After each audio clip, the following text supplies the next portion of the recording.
de la mano de Dios. Diario de un discípulo, vamos en el día número 77, que le he titulado El inicio de la victoria. Y con tu vista quiero que me acompañes a Juan 12, del 27 al 36. ¿Ya estás ahí conmigo? Bien, dice la palabra. Ahora está turbada mi alma. ¿Y qué diré? Padre, sálvame de esta hora, mas para esto he llegado a esta hora. Padre, glorifica tu nombre. Entonces vino una voz del cielo: lo he glorificado y lo glorificaré otra vez.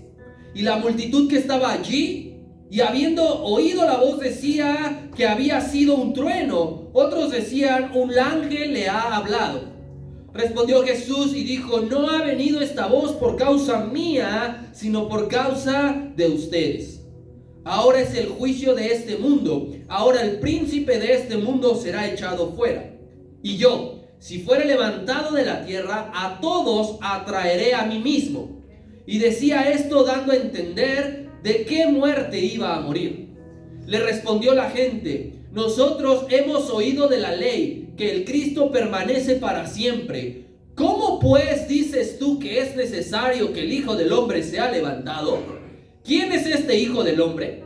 Entonces Jesús les dijo: aún por un poco está la luz entre ustedes. Andad entre tanto que tenéis luz, para que no os sorprendan las tinieblas, porque el que anda en tinieblas no sabe a dónde va. Entre tanto que tenéis luz, creed en la luz, para que seáis hijos de luz.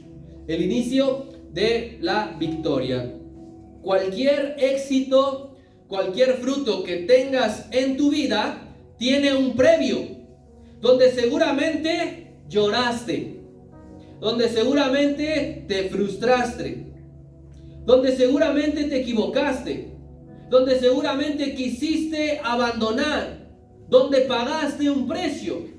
Tú tuviste o has tenido éxito en algo, obtuviste un fruto en algo, y todo esto fue un previo a lograrlo. La alegría de la obtención es hermosa. Cuando ya lo tienes en tu mano, es hermoso, es grandioso, pero no se puede ignorar el inicio del proceso. Aquí hay algunas personas que han sido madres, y piensa un momento en la labor de parto. Duele un montón la labor de parto. Eso dicen, a mí no me consta, pero yo lo he visto y lo he escuchado. Y el doctor dice: ahí viene. Y la mujer sufre, le duele. Ese es el previo. Pero ya después, horas después, tiene a su hijo, tiene ese fruto, ha tenido ese éxito de 9 meses de gestación. Estos versículos que acabamos de leer, estamos ante el inicio de lo que va a terminar en victoria. Quiero repetírtelo porque no sé si me di a entender. Estamos ante los versículos que iniciará la victoria del Señor. La resurrección de los muertos. Él resucitará, pero este es un previo que no podemos ignorar. El Señor empezó haciendo el anuncio de su muerte. Yo creo que si alguien viene especial, que es especial para ti, te dice: mañana me voy a morir, no haces fiesta, no te alegras. Entonces, la victoria de la cruz inicia el Señor anunciando su muerte, y no lo hace contento, lo hace turbado. El inicio de su victoria será en turbación. ¿Y por qué digo que es el anuncio final? Porque esta no fue la primera vez que habló de su muerte. Hay 3 veces previas que no registra Juan, registran los evangelistas sinópticos. Aquellas 3 primeras veces fueron de forma paulatina y fueron antes de la entrada triunfal a Jerusalén. ¿Recuerdas? Hace poco vimos la entrada triunfal a Jerusalén. En los otros evangelios está registrado que 3 veces el Señor dijo que iba a morir. Así que la de estos versículos, del 27 al 36, es la 4ª y última vez que el Señor anuncia su muerte, y solamente lo registra Juan. En los otros evangelios no viene este último anuncio. Y si nosotros tomamos en cuenta la ligadura del versículo 26, parece ser una continuación que sostenía, recuerda, con los griegos y con los discípulos, porque es necesario que a los gentiles y quien ha decidido entregarle su vida sepan del fundamento de su doctrina, su sacrificio en la cruz. Si tú dices: vine al Señor, lo primero que escuchas es que Él hizo algo por ti, porque eso es lo más importante.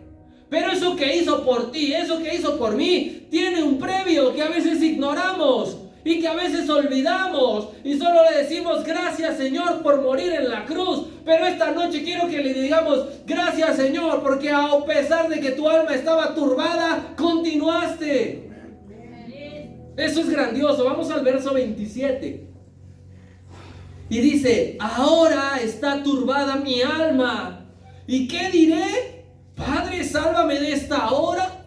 Mas para esto he llegado a esta hora. Este versículo es hermoso por lo siguiente que te voy a decir. Este versículo hay que valorarlo, porque Jesucristo mismo nos está abriendo su corazón. Nos está comunicando lo que sentía en ese momento. Está turbada mi alma. Quisiera preguntar, ¿tú valoras cuando alguien se acerca a ti en confianza y te abre su corazón? ¿Lo valoras verdaderamente? Porque no lo hace con cualquiera. Porque te escogió para que le escucharas. Y es un privilegio cuando alguien viene a ti y te dice: necesito que me escuches. Me siento así, no me siento bien. Necesito ayuda. Eso es lo que está haciendo el Señor. Está abriendo su corazón a la gente. Preguntaría: ¿tú abres tu corazón con cualquiera? ¿Te acercarías con cualquiera? Entonces, que el Señor abra su corazón y que esta noche lo escuchemos y sepamos qué era lo que sentía es grandioso. Porque soy importante para Él. Él quiere que yo sepa que ese inicio de su victoria fue totalmente turbado. Y aquí debemos de entender lo siguiente. Porque yo no dudo que a lo mejor algún discípulo o algún griego dijera: bueno, ya está por terminar la predicación, la enseñanza, ya me quiero regresar a mi pueblo, me espera una gran cena y me voy a ir. Pero después de escuchar estas palabras, algo cambió. Cuando Dios te descubre su corazón, tus planes y tus sueños se desbaratan. El Señor ya te tuvo la confianza, ya te tuvo el amor, te seleccionó, te eligió para que le escucharas y te dijo: voy a hacer esto. Tus planes, chao. Si no, no te lo dice. Así que si el Señor te está diciendo: el precio de tu salvación comenzó con turbación, valóralo. Y todo lo demás, pásalo a segundo plano, porque eso es grandioso. Él dijo: yo no haré nada sin antes revelárselo a mis santos los profetas. Yo no haré nada si el Señor no te dice a ti qué es lo que hará. Abrir su corazón. Algunos de ustedes ya pasaron esta edad, pero ¿quién quisiera morir a los 33 años? Que me diga aquí. ¿O quién quiso morir cuando tenía 33 años? ¿Quién quisiera padecer su lecho de muerte de una manera horrible? Yo todavía no llego a esa edad, me falta todavía un poco, pero definitivamente en mi pensamiento no está morirme dentro de año y medio, ni de esa manera. Estar turbado es un estado normal en el ser humano. Quiero que lo sepas, porque si lo has pasado, no te sientas como bicho raro, no te sientas que estás en pecado o que te has equivocado. Estar turbado es un estado normal del ser humano, porque luchas para que la situación no te rebase. Constantemente luchas para que no te deprimas, para que ese enojo no te lleve al siguiente nivel. Es una lucha. Mira, vamos al Salmo número 6. Salmo número 6, versículo 3. Aquí es el rey David diciendo lo siguiente: mi alma también está muy turbada. ¿Y tú, Jehová, hasta cuándo? O sea, muchos admiramos el ministerio del rey David, y él dijo: mi alma está muy turbada. Muchos, o todos los cristianos, debemos de tener como base la vida del Señor, y él en reiteradas ocasiones dice: estoy angustiado, estoy turbado. Así que no te sientas ni mal ni raro cuando tengas esta lucha, porque es normal. Cristo estaba en su condición de hombre y desde luego era abrumado por la angustia, el pensar qué era lo que le iban a hacer. el Señor sabía lo que le iban a hacer. Y se visualizaba.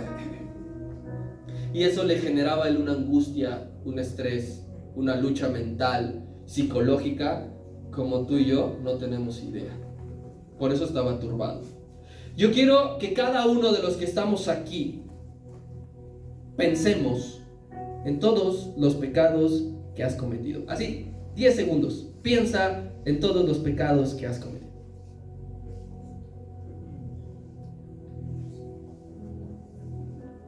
Y lo pensamos no a manera de un mea culpa, sino intenta dimensionar lo siguiente. ¿Cómo no iba a estar sufriendo antes de morir si estaba cargando con todo el pecado de la humanidad? Aquello feo, horroroso, desvergonzado que hemos hecho, lo estaba cargando aquí. ¿Cómo no va a estar turbado? Y no nada más de las personas que estamos aquí, no nada más de las que están en la calle, no nada más de este país, las de todo el mundo. Así que poco no estaba cargando.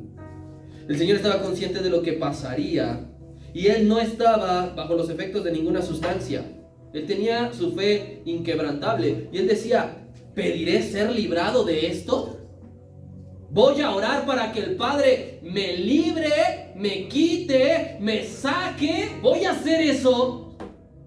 Así que con esto yo quiero decirte, saber muy bien para qué viniste al mundo te mantendrá siempre en el objetivo.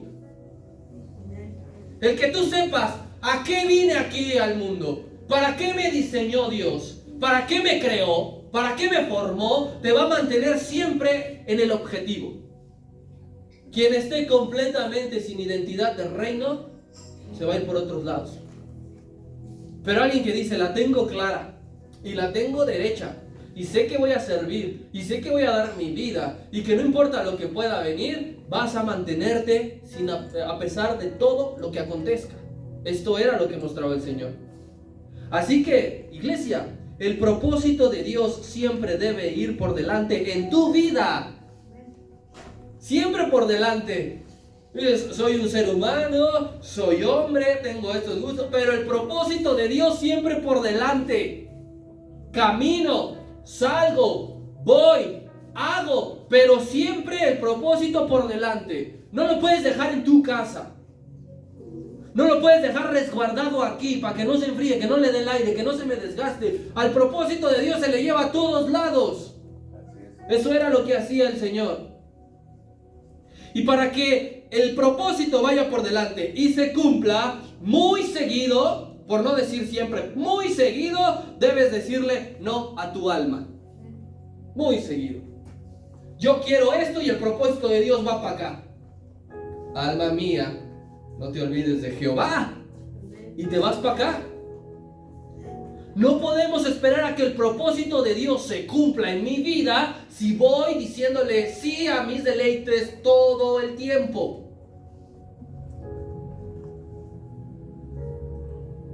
¿Qué era lo que sucedía? El Señor estaba turbado, pero Él sabía que si continuaba por ese camino, el mal sería vencido para siempre.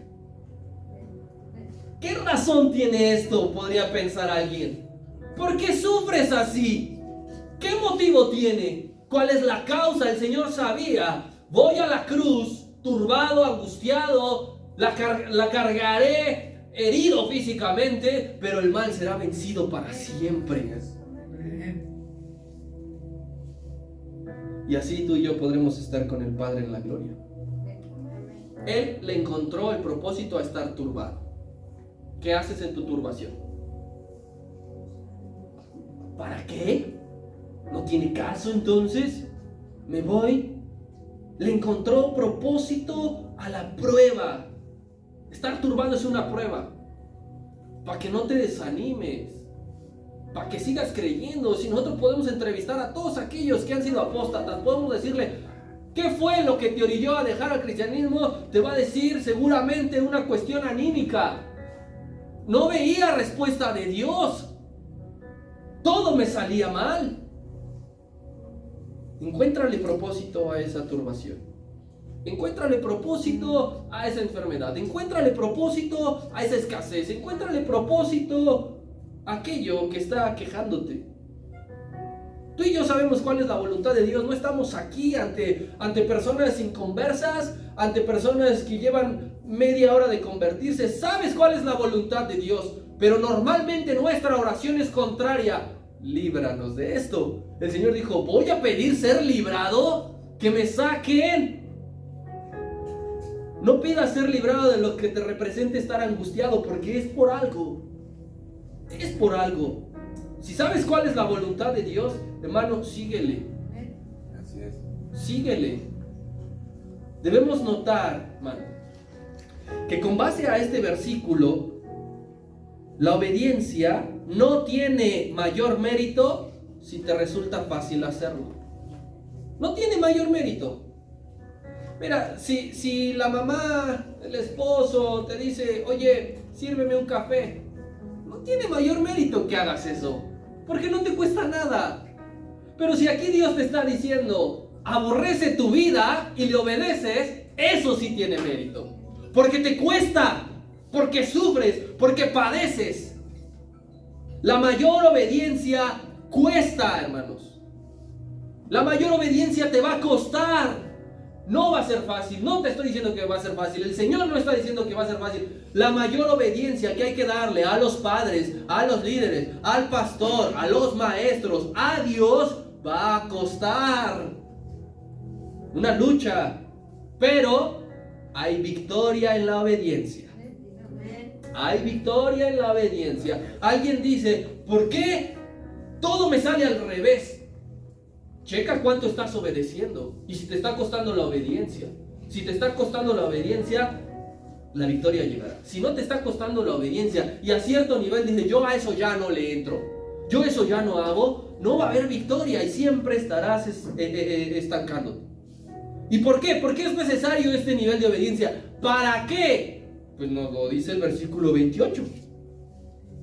Y dijo, para esto llega esta hora, Padre, glorifica tu nombre. Entonces vino una voz del cielo, lo he glorificado y lo voy a glorificar otra vez. ¿Para qué ese nivel de obediencia? Para que el Padre sea glorificado. No hay más. No para que te luzcas, no para que te pongan, no para que te instalen, no para que te caiga la bendición. No. ¿Por qué ese nivel de obediencia? Para que el Padre sea glorificado. Y era algo que el Señor ya había dicho hace un capítulo atrás. ¿Cuál es la situación de Lázaro? Él le dijo a sus discípulos, esta enfermedad es para la gloria de Dios. Esa turbación es para la gloria de Dios. El sacrificio en la cruz es para la gloria de Dios. Esa debe de ser nuestra meta. Que todo siempre sea para la gloria y la honra de Dios. Esa debe ser nuestra meta, la de todos. Aquí hay algo bien importante. Todavía el Señor no había muerto en la cruz, todavía no estaba padeciendo, y su idea era glorificar al Padre. ¿De acuerdo conmigo? Desde que tú piensas de antemano glorificarle en algo, ya le estás glorificando. Ya le estás glorificando. Si tú dices, voy a ir con mis amigos, me voy a portar bien, porque no quiero que Dios se decepcione de mí, ya le estás glorificando. Si tú dices, voy a ir a la iglesia y no me importa quién participe, quién cante, quién predique, yo voy a alabar al Señor, ya le estás glorificando. Así que el previo, hermano, es muy importante para Dios, porque va a decidir si sí o si no. No te esperes a glorificarle ya cuando esté la mera situación en tu pensamiento. Hay que glorificar a Dios. Que esto sea para su gloria, que esto sea para su obediencia. Mira, ahorita a lo mejor tú puedes estar de una forma tranquila y tú dices, yo sé que en algún momento la enfermedad me atacará. Yo sé que en algún momento la tentación me atacará, pero si tú dices, voy a luchar porque quiero glorificar al Padre, ya le estás glorificando. Y cuando llegue el momento, ahí estará la victoria. Y aquí sucede, él dijo con toda autoridad, Padre, glorifica tu nombre, enfrente de todos, enfrente de todos, Padre, glorifica tu nombre con esto que voy a hacer. Mi alma está turbada, pero glorifícate. Y luego inmediatamente dice que se escuchó una voz del cielo. Sucedió entonces el último acto sobrenatural del cielo antes de que Cristo muriera. Esto que sucede aquí, que cuando él dijo, Padre, glorifica tu nombre, y de repente se escuchó una voz del cielo, es el último acto sobrenatural antes de que Cristo fuese a la cruz. La voz del Padre completamente audible. No fue así como que el Señor nada más lo escuchó. No fueron unos cuantos, la voz completamente audible. ¿Por qué? Porque es el último acto sobrenatural. Vamos a adelantarnos un poco. Después de esto, vendrá en los siguientes capítulos, el Señor le va a lavar los pies a sus discípulos. Después va a anunciar que alguien lo va a traicionar. Después va a anunciar que otro lo va a negar. Después van a venir las enseñanzas finales, la oración por sus discípulos y chao, a la cruz. Entonces esto es lo último sobrenatural. Ya no habrá otro hecho de este tipo. Y durante el ministerio del Señor, 3 veces esa misma voz del cielo dio testimonio de él. Esa misma voz.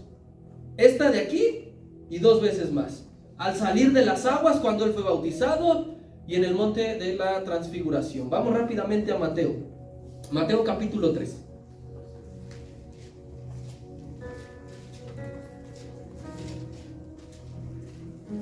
Versículo 17. Conoces las historias, el Señor principaba su ministerio y va a cumplir 3:17 de Mateo, y dice así: y hubo una voz de los cielos que decía, este es mi Hijo amado, en quien tengo complacencia. Esa fue la primera vez que esa voz del cielo habló. Vamos allí mismo a Mateo, pero ahora al 17. Versículo 5, que dice, mientras él aún hablaba, una nube de luz los cubrió, y he aquí una voz desde la nube que decía, este es mi Hijo amado, en quien tengo complacencia. Y agrega, a él oíd. Y el de Juan 12:28, Padre, glorifica tu nombre. Entonces vino una voz del cielo que dice, lo he glorificado y lo glorificaré otra vez. Son estas 3 veces que esa voz del cielo habló para dar testimonio de él. Entonces veámoslo de la siguiente manera.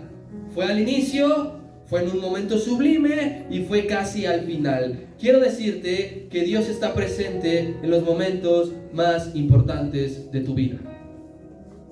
Dios está presente en los momentos más importantes de tu vida.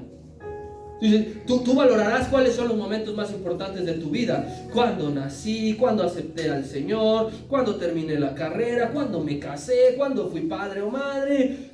Y Dios siempre ha estado presente. Aún durante la angustia, tú dices, la angustia, quiero olvidarme de ese momento, no, quiero desecharlo, no quiero volver a vivirlo. Aún durante la angustia, Dios está presente. Y no está presente arrinconado. Quiero recordarte, iglesia, no tenemos un Dios mudo. Dios habla. Dios se hace presente. Dios se hace sentir. Dios te recuerda. No estamos ante los ídolos del mundo, que dice el salmista, como los ídolos de madera, de bronce, de metal, que dice que tienen garganta, pero no hablan. Dios habla. No es mudo. ¿Y qué es lo que hará que Dios hable? Tu obediencia y la valentía con la que hables va a traer la voz de Dios. Obedeces, Dios te habla. Eres arriesgado, valiente, violento en el reino y Dios te hablará. ¿Para qué le hablará a un cobarde? ¿Para qué le hablará a alguien que no se quiere arriesgar por el reino? Que no quiere perder nada a causa de Cristo. A esos no les habla. ¿Dónde está la voz de Dios cuando más lo necesitaba? ¿Dónde está tu obediencia? ¿Dónde está tu valentía? Obedeces, eres valeroso y Dios te hablará. Dios siempre responde. Y esa respuesta te dará las fuerzas para continuar. Quizá Cristo no se esperara que Dios hablase, no se habían puesto de acuerdo. Mira, cuando tú digas, Padre, glorifica tu nombre, inmediatamente pongo unos efectos especiales y yo hablaré. No, Jesús no sabía eso. Él lo dijo y el Padre respondió. Y esa respuesta a Cristo le dio fuerza para llegar al final, para no desmayar. Así que, hermano, si nosotros, tú y yo, estamos sentados aquí, estamos alabando su nombre, es solo porque Él se ha manifestado a nosotros. Por eso estamos aquí. Por eso continuamos en el cristianismo. Alguien te podría decir, oye, pero pues ya te volviste bien aburrido. Oye, pero pues ya nadie te habla. Oye, pero pues veo que antes te iba mejor económicamente. Dios se manifiesta a nosotros, y si no fuera por su voz, hoy estaríamos bien perdidotes. Bien perdidotes. Tú le has pedido dirección a Dios en muchísimas ocasiones y Él te ha respondido. Si no te hubiese respondido, ya nos vamos por otro lado. Así es. Dios no es mudo. Pero no alejes su presencia con tu desobediencia o con tu incredulidad. No lo alejes. Dios puede decir, ¿para qué te hablo si no obedeces? No tiene caso. No tiene caso que acumules y acumules y acumules promesas y promesas y promesas si no estás obedeciendo. Él deja de hablarle a los desobedientes. Su voz ya no se escucha. Y dice claramente aquí, el Señor reconoce la voz del Padre y les dirá, esa voz no vino para mí, vino por causa suya. Los beneficiados son ustedes. ¿Por qué habló el Padre? ¿Por qué se hizo presente para que todos estuvieran? Porque quizá hubiese sido la última oportunidad de algunos para creer en Cristo. Escuchando esa voz, fuese la última vez, la última oportunidad para que muchos creyeran. Él hablaba. Cuando escuches la voz de Dios, hermano, no la deseches, porque puede ser la última oportunidad que Él te hablará. Puede ser la última ocasión en que Él te dirá lo que debes de hacer. Y si la desechas, ya no puede haber ya no otra. Versículo 29 y 30, perdón. Y dice así: y la multitud que estaba allí y había oído la voz, decía que había sido un trueno. Otros decían, fue un ángel, no te preocupes. Respondió Jesús y dijo, no ha venido esa voz por causa mía, sino por causa de vosotros. Aquí hay algo importante, dice, y la multitud. Ya no solo era un grupo de griegos más un grupo de discípulos. Ya no era. Se iban agregando las personas. ¿En qué momento? Pues no dice, pero empezó respondiendo a griegos y a discípulos, y dice después que la grande multitud escuchó. Se iban agregando personas atraídos por la palabra de Dios. Eso es lo que atrae verdaderamente a las personas. Eso es lo que en la iglesia, en las congregaciones, dentro de los templos, no debe faltar nunca. Porque eso es lo que atrae. Allí Dios habla. Allí está Dios. Allí se manifiesta. Amén. Allí esto. Las iglesias donde no se hable, donde no se predique la palabra de Dios, los que están durarán poco. La permanencia viene por oír la palabra de Dios. Viene por oír la palabra de Dios. Yo te aseguro una cosa, mi hermano. No sé cuánto tiempo llevas viniendo a congregarte aquí, pero yo te aseguro que siempre que vienes Dios habla. Amén. Si no todos, ya nos hubiéramos ido a buscar un lugar donde Dios hablara. Pero Dios habla. Y no soy yo, y no es el pastor, y no es que uno, no sé, organiza, lidera. No. Si uno permanece es porque Dios habla. Y lo hemos comprobado. Así que todos escucharon esa voz del cielo, toda la grande multitud. Pero sucedió algo. No coincidían entre ellos qué era lo que había sido. Todos la escucharon, pero no todos estaban de acuerdo qué era lo que habló. Algunos dijeron, fue un trueno porque va a llover. Como a veces nosotros, ¿verdad? Escuchamos tronar el cielo y hasta nos espantan luego los truenos. Y otros dijeron, no, fue un ángel. Y ahí estaban. ¿Por qué lo relaciona el pueblo hebreo con un trueno o con un ángel? En el Antiguo Testamento, la voz de Dios se manifestaba de esa manera. Dios hablaba por truenos, Dios hablaba por medio de ángeles. Incluso una porción de la Escritura dice que la voz de Jehová es como trueno. Pero vamos a ver dos casos de por qué se relacionaba con trueno y con ángeles. Vamos a Éxodo 19.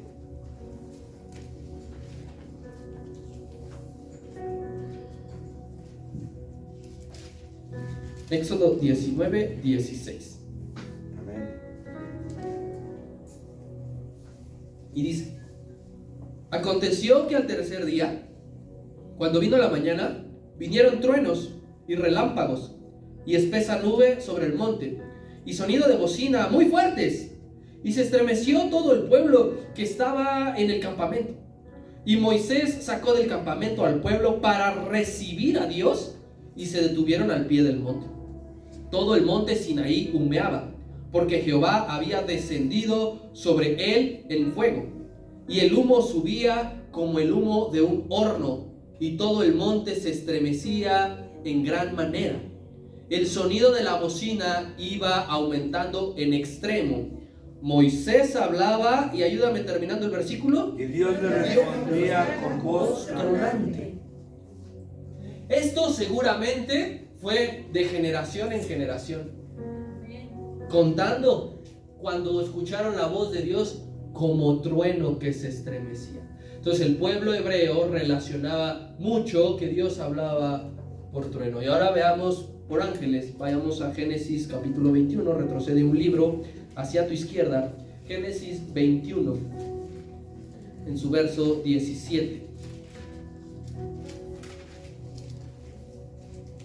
Esta es la historia, pues, cuando Abraham tuvo unos pequeños problemas en casa y tiene que correr a una de las mujeres con su hijo, y dice así el 21:17: y oyó Dios la voz del muchacho, y el ángel de Dios llamó, le habló a Agar desde el cielo y le dijo: ¿qué tienes, Agar? No temas, porque Dios ha oído la voz del muchacho en donde está. Entonces, por medio de un ángel del cielo, no dice que se le manifestó, por un ángel directamente desde el cielo, dice: no te preocupes, estamos viendo el sufrimiento del muchacho. Por eso es que los hebreos en este momento dicen: ¿fue un trueno o fue un ángel? Pero el punto es que la multitud se encargaba de negar que Dios estaba respaldando a Cristo. Ese es el punto. No decían: ¡ay, sí es Dios Padre! Esa es la voz de Dios, yo la conozco porque la escucho todos los días. No, ellos decían: es todo menos Dios. No es el Padre, porque a este que está hablando, quién sabe quién sea, es un charlatán. Se encargaba a la multitud de negar. En este tiempo ocurre lo mismo. El mundo entero ve las maravillas de Dios. Ve el poder de Dios en medio de la creación. Alguien podría injuriar y decir: este día está bien loco, frío, lluvia, calor. No. Es el poder de Dios que Él controla con una palabra todo el clima. Pero ¿qué sucede? La gente lo atribuye a la ciencia. La gente lo atribuye a la suerte. La gente lo atribuye al destino. A todo, menos a Dios. Lo mismo que aquella generación. Desvaloriza la voz de Dios que nos habla ahora, hoy día, por medio de esta bendita palabra. Porque alguien podría decir: ¿dónde está la voz de Dios? Aquí dice claramente que todos escucharon la voz de Dios. Quiero oír la voz de Dios. Mi querido amigo, mi querida amiga, desde Génesis, Apocalipsis, aquí está la voz de Dios audible. Tú decides si la escuchas o no la escuchas. Tú decides si dices: es un cuento de hadas, es una manipulación, es una historia inventada, pero Dios está hablando. Amén. Vimos en su momento que Cristo decía: yo no voy a dar testimonio de mí mismo, pero muchachos, tengo a muchos que dan testimonio de mí, entre ellos el Padre. Y cuando está hablando el Padre, dando testimonio de Cristo. Por eso dijo: esa voz viene por ustedes. Y no les basta, ok, dice también que las Escrituras dan testimonio de Cristo. La voz de Dios audible completamente y las Escrituras dando testimonio de Cristo. Amén. Pero Dios hablando. Amén, amén, amén.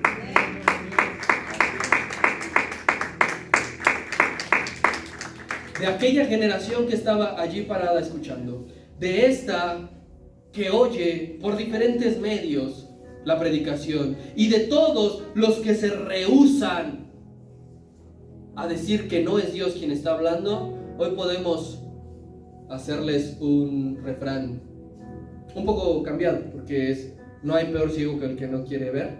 Aquí vamos a aplicarles: no hay peor sordo que el que no quiere escuchar. Dios está hablando, cada uno recibe o no recibe, pero es Dios hablando. Versículo 31 al 33, que dice: ahora es el juicio de este mundo. Ahora el príncipe de este mundo será echado fuera. Y yo, si fuere levantado de la misma tierra, a todos atraeré a mí mismo. Es bien importante que el Señor está declarando lo que va a suceder. Dice: y ahora. Él no dice: y cuando yo sea levantado, deben de esperar 3 años. Cuando yo sea levantado, ustedes deben de ayunar, y va a pasar. No, dice: desde ahora. Ahora va a pasar. Y el Señor empieza a hablar en clave un poco de lo que va a acontecer. No, el Señor no está siendo de una forma abierta, porque está usando términos como será echado fuera. Está ocupando términos como si fuere levantado. Eso no es claro al 100%, porque no era para todos, pero traen un significado. Y aquí dice claramente el 31: ahora es el juicio de este mundo. Querido hermano, lo que Cristo hizo tiene implicaciones directas en los hombres. Lo que el Señor ya hizo tiene implicaciones directas en ti y en mí, porque a unos dará acceso a la salvación, a todo aquel que cree. Dará acceso, implicación directa. Tú crees en el Señor, en lo que Él hizo, salvo, por gracia. Pero también desata ese acto un juicio para todo aquel que no le reconoce. Y ahora hay juicio para el mundo, dice el Señor. Para el mundo, para quien le niega, para quien no le reconoce. Anteriormente Él dijo: quien no cree ya ha sido condenado. Implicación directa. Tú dices: soy ser humano, no soy animal, no soy marciano, no soy dinosaurio.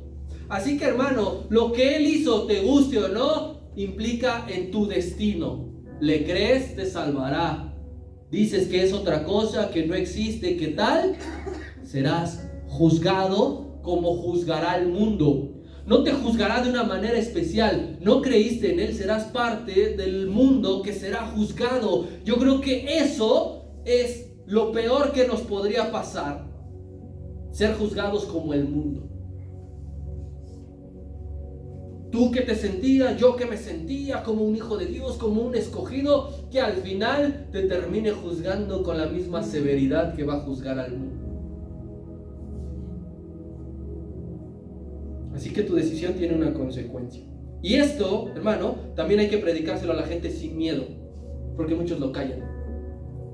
Muchos omiten el decir: es que si no crees vas a ser juzgado. ¿Por qué? No hay que espantarlos. No hay que espantarles. Hay que decirles la verdad. ¿Cristo se lo cayó? Lo dijo. ¿Y por qué tengo que callármelo yo? ¿Por qué tengo que hablarle solamente de la bondad, del amor, de la misericordia, del perdón? Si Cristo está diciendo: y ahora el mundo es juzgado por lo que voy a hacer. ¿Quién soy yo para callarme eso? Y asimismo, dice el versículo 31, ya el mundo ya está con una sentencia si no le cree, pero dice, y ahora el príncipe de este mundo será echado fuera. Y ahora también, asimismo, la implicación de su sacrificio repercute en Satanás. Y le llama el príncipe de este mundo. No a manera de halago, como muchos le dicen a sus hijos, ¿qué ocupa mi príncipe? O como muchos le dicen a su pareja, ¿qué es lo que necesita mi príncipe? No, esa no es la manera en que Cristo le está diciendo príncipe a Satanás, sino está resaltando su grado de pecaminosidad desde la fundación del mundo. Dice, este tiene un montón que pagar y ahora ha llegado el tiempo. Satanás es el que mayormente será condenado. Satanás es el que mayormente pagará su maldad porque ha operado en el mundo desde la caída del hombre. ¿Cuánto tiempo lleva Satanás operando en el mundo? La Biblia nos enseña que otra forma de decirle al apóstol Pablo, el Dios de este siglo. Por todo eso que ha hecho, por todo eso que ha tramado, por todo eso que ha llevado a cabo, será juzgado. El Señor Jesús, hermanos, sabía que la única forma de atraer todos los corazones era por medio de la cruz. Como dice claramente el 32, si yo fuese levantado de la tierra, a todos atraeré a mí mismo. Era otra manera de llegar consciente a la cruz. Lo que estoy haciendo es porque todos necesitan ser atraídos. Así que la cruz del Calvario es el imán. Es el imán, porque allí se encuentra la verdadera atracción de Cristo. Allí. No en sus milagros. Muchos van tras Cristo por sus milagros. Allí no está la atracción verdadera de Cristo.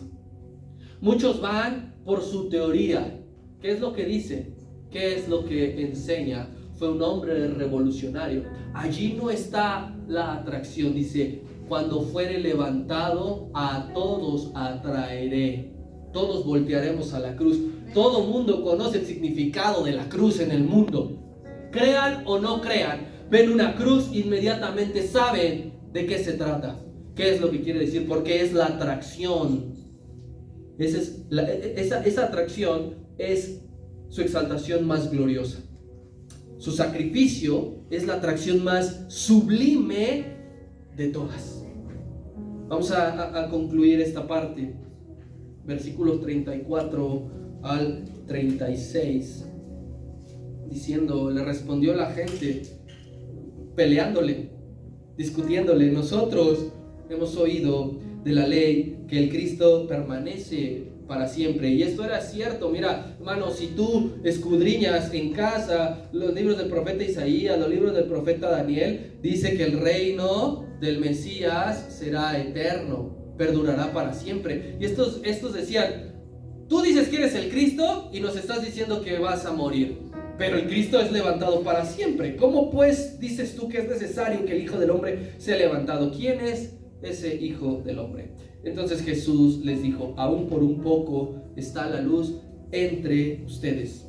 Anden entre tanto que tenéis luz, para que no os sorprendan las tinieblas, porque el que anda en tinieblas no sabe a dónde va. Entre tanto que tenéis luz, creed en la luz, para que seáis hijos de Dios. Ahora nosotros que hemos estado escudriñando el libro de Juan, podemos darnos cuenta que el Señor es reiterativo en muchas de sus predicaciones y enseñanzas. Él ya había dicho, yo soy la luz del mundo. Pero ¿por qué lo dice constantemente? Porque Él no cambia sus palabras. Él no predica un día una cosa y al día siguiente algo totalmente distinto. Si nosotros tenemos que escuchar de aquí a que muramos que Él es la luz del mundo, gloria a Dios. Y no te tiene por qué aburrir. Y no tienes por qué decir, ay, otra vez. Y no tenemos que pensar, y van a hablar otra vez de aquello, ya lo vimos, ya me lo sé. Cristo mismo está diciendo una y otra vez, andad en la luz. Salid de la oscuridad. Aborreced lo malo, les queda un poco de tiempo. Estas son las cosas que él anunciaba de la luz. Él decía, anden en la luz. Yo sé que tus padres te han dado excelentes consejos. Párate temprano, échale ganas, báñate todos los días.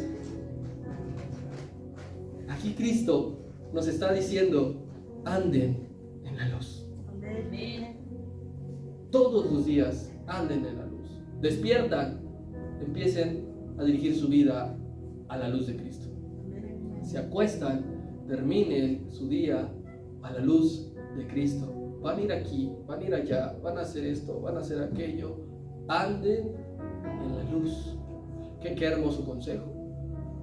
Qué hermosas palabras, porque es alguien que no quiere que te pierdas. Es de alguien que desea que tu vida sea un testimonio y un ejemplo. ¿Y cómo andamos en la luz? Alguien podría decir, ¿me tengo que colgar una lamparita aquí todo el tiempo? ¿Debo de alumbrarme con una linterna? ¿Cómo andamos en la luz? ¿Cómo anda la iglesia en la luz? ¿Cómo anda el cristiano en la luz? Hermano, lee todos los días la palabra. Eso es andar en luz. Parte de andar en luz, lee todos los días. Llego cansado, en mi trabajo tengo que leer un montón de archivos, de artículos, tengo que capturar un montón de cosas. Todos los días lee la palabra. Eso es andar en luz. Todos los días pongámosla por obra. No nada más es leer, aprendérmela, memorizarla y listo. Andar en luz es decir y hacer lo que viene aquí. Andar en la luz es orar. Dices, andar en la luz suena bien complicado, ¿no? Orar, hermanos. La iglesia cada vez ora menos. La iglesia cada vez escudriña la palabra menos. Y no podemos dejar de andar en la luz. Tenemos que orar. Llego cansado, me agarra la lluvia, el transporte viene bien apretado, tengo hambre. Ora. ¿Tú crees que eso no es morir a ti? Tú dices, ahorita que llegue me voy a echar un cafecito con pan, la cenita que hizo mi jefa, mi esposa, esto y lo otro. Pero dices, pero antes voy a darle gracias al Señor. Estás andando en la luz. Estás muriendo a ti. ¿Qué más es andar en la luz? Predica el Evangelio. Predica el Evangelio. No te lo guardes para ti. No te lo quedes para ti. Predícalo.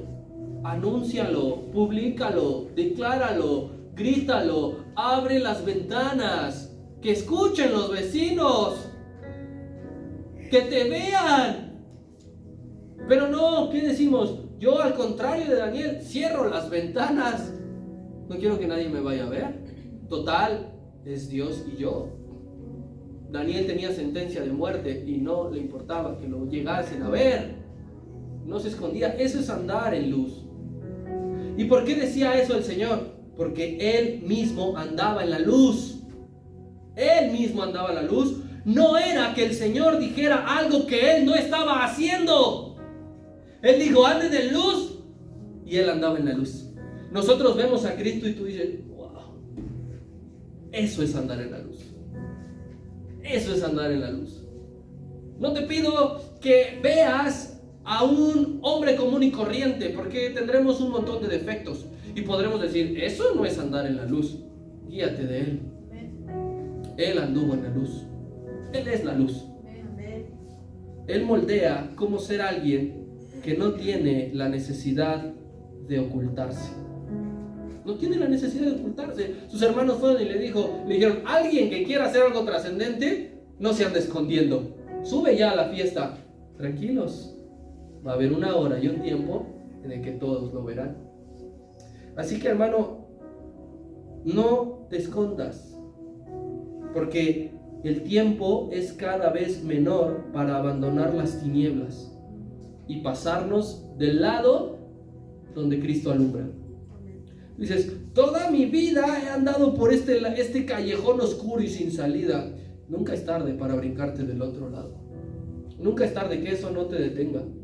toda mi vida, no puedo con esto, aquello, así, asá. Nunca es tarde. Si tú le dices al Señor, ya no quiero andar en tinieblas, Él es capaz de alumbrar tu oscuridad.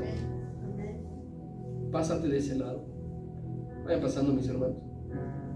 Si tú eres dirigido por Cristo, si tú eres dirigido por Cristo, pase lo que pase, serás librado del poder de la oscuridad y de todos sus efectos. ¿La oscuridad tiene poder? Sí. ¿El enemigo tiene poder? Sí. Limitado, pero lo tiene. Limitado e imitado, porque en todo busca imitar a Dios. Pero si tú eres dirigido por Él, no importa lo que venga, la turbación que venga, la angustia que venga, la aflicción que venga, la tristeza que venga, la preocupación que venga, no importa, porque estás en la luz. Preocúpate si no estás en la luz. Y viene la aflicción de este mundo. Él dijo, en el mundo tendréis turbación, en el mundo tendréis aflicción, en el mundo tendréis angustia, pero si están en la luz de Dios, confíen, porque Él ha vencido. Ese es el premio, hermano. Ese es el premio. Ese es el premio. Tú y yo lo olvidamos. Vemos a Cristo gritando, consumado es. Pero ¿cuándo tomaremos en cuenta que todo esto empezó estando Él angustiado? Sufriendo, padeciendo, luchando por no rendirse, luchando por no abandonar, por no orar y decirle al Padre, mándame las 12 legiones de ángeles. Sácame de aquí. No quiero llegar. Luchando, luchando y luchando. Ese es el ejemplo que debemos de seguir. ¿Estás dispuesto? Amén. Vamos a darle un aplauso a Dios. Vamos a hacer una oración. Yo quiero que